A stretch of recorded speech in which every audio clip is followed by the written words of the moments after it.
Today's ballroom dance chat, we're going to talk about the balance between dance sport and one's personal life. Because in my experience, that is a real battle that every hardcore dance competitor has to work through. Now, I'm just sharing my own experience, my own opinions today, guys.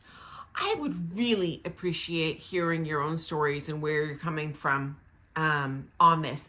I don't know if it's just a me thing or maybe, and I hope I don't offend you by saying this, is it a female thing because we biologically bear children and have a kind of a time frame to do that? Or is this an all of us thing? And so for our male ballroom dance friends, hey, I want to really hear your experiences too, because that's obviously quite different than mine.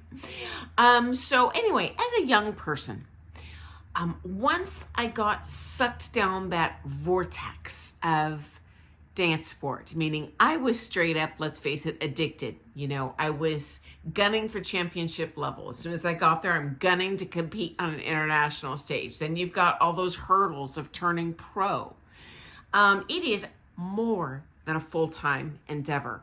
My entire amateur dance sport career, I mean, I was doing one of three things. I was working to make money, to drop thousands and thousands a month on my dancing.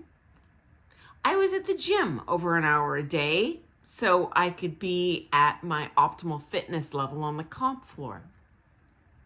Or I was practicing 2 hours a day, 7 days a week, no exceptions unless my partner blew me off.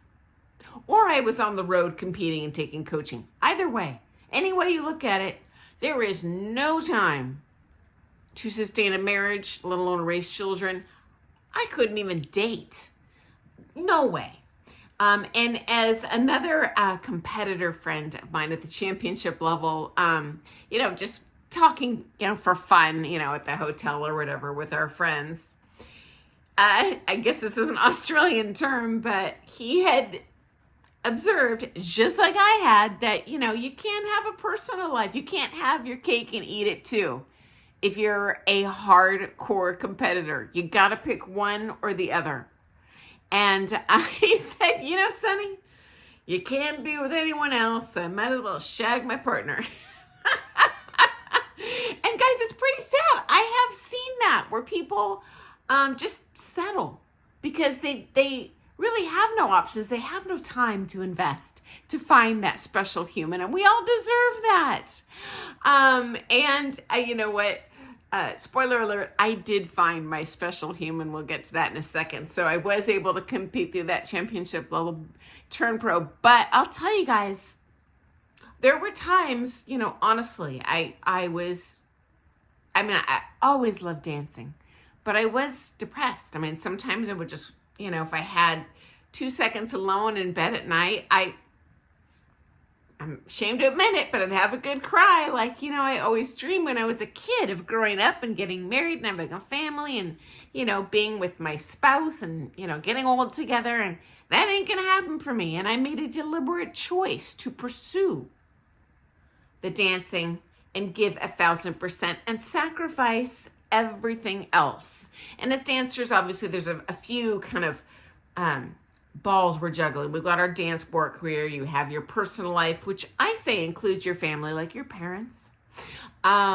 Friendships, scrap that. But you know what? That actually, you can hit two birds with one stone when you're dancing. My very best friends are all people I have competed with, even though, we're long retired and running our own comps, running our own studios. But yeah, I fortunately can maintain friends. And then, of course, your career as an amateur. And back in the dark ages, friends, when I was competing, you were not legally, meaning the NDCA rules, USA Dance. You couldn't compete. You couldn't make money through dancing. And so it was tough, guys. And I'll tell you this,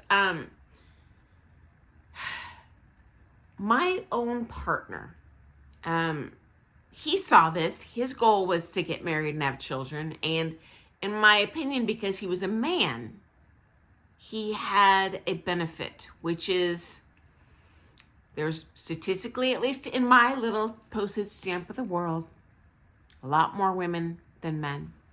And his goal was to turn pro. He agreed to have me as a dance partner, and he said, I don't even want to compete. Straight up, here's my goals. We're going to compete until I can get to a skill level where women want to take lessons with me, and then I'm done. That's my ticket here to turning pro. And you know what?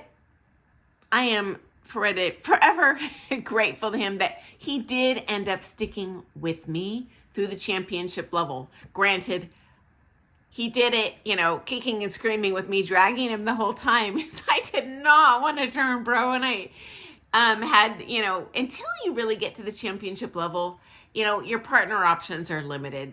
The upside of when you kind of cultivate your skill, the better dancer you are, the more partner options you have, not only as a pro, obviously as an amateur dancer. So that's in itself is probably good motivation to stick with it. But yeah, he did take one for the team, literally, and stuck with me.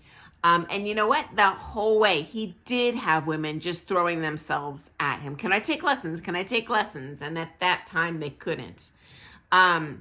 But I always felt kind of envious. Like, well, he's a man. He can get married at any point. Like, if I want to have a family, I kind of need to do it in that same window of my maximum dance sport potential, because I don't know personally anyone. I mean, I do know some amazing, successful, incredible older pros that compete professionally, but they didn't turn pro, when they turned 50. Like, they turned pro at kind of the going rate age and then just stuck with it because they got great DNA and they can do it. We all have that passion, but most of us have like human bodies and they fail us with time. And then I also noticed, for those of you who watch the reality show Dancing Queens, do you remember Sabrina Strasser? She was married and she was a pro-am dancer, but you know what? Just like amateur, just like pro, you can hit it really hard as a pro-am dancer and really cultivate your skill to the point that you're better than most of those pros in your town. That doesn't happen, spending an hour a week dancing. You sacrifice everything. And I kind of felt bad for Sabrina's family. Obviously, she was achieving and her dreams and happy with her dreams, but I did feel a little bit like they were just left, with her scraps. Her husband and her daughters. I'm assuming they had a nanny because he was financially supporting them both while she was just constantly on the road. And I can also say, guys, when I met my husband, I was a professional competitor, and he was totally on board with that, even when we first got married, because he had a job on the road. So he was not losing time with me. And then that little window where he was in town, sometimes, guys, I will only see him once every 2 weeks. You know what? Yeah, I can skip practice for 2 days to be with my husband. That's not gonna, at that time, I didn't like skipping practice, but oh God, that's probably reasonable. My body could use a rest. But I'll tell you this, guys, the one argument I remember ever having as a married couple was when I got pregnant.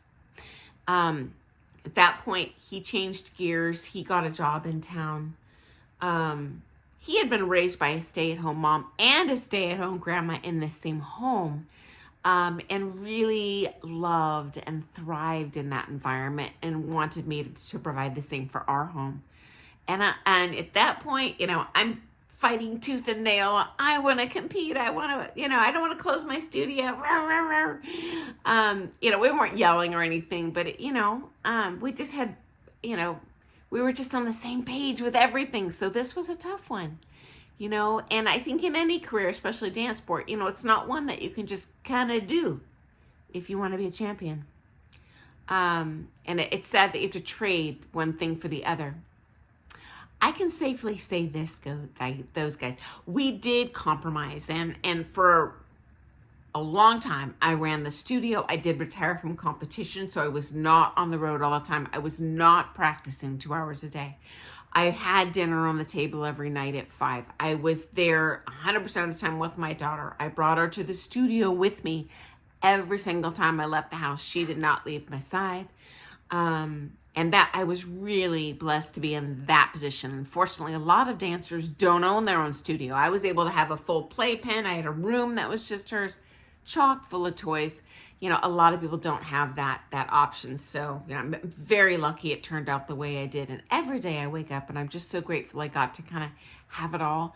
And I feel so bad for my dance sport friends who gave that up in pursuit of this dream. And I respect them greatly for it. And I just feel bad for them. So anyway, I'm super curious in your perspective, how you have that, I'll call it work, personal life balance. And I would consider dance sport, if you're doing it hardcore, which most of us on our channel are doing it hardcore competitors, how you find, what your balance is, how you achieve that.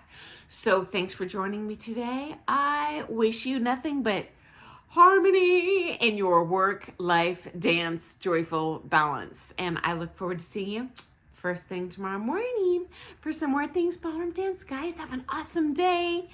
Doodles!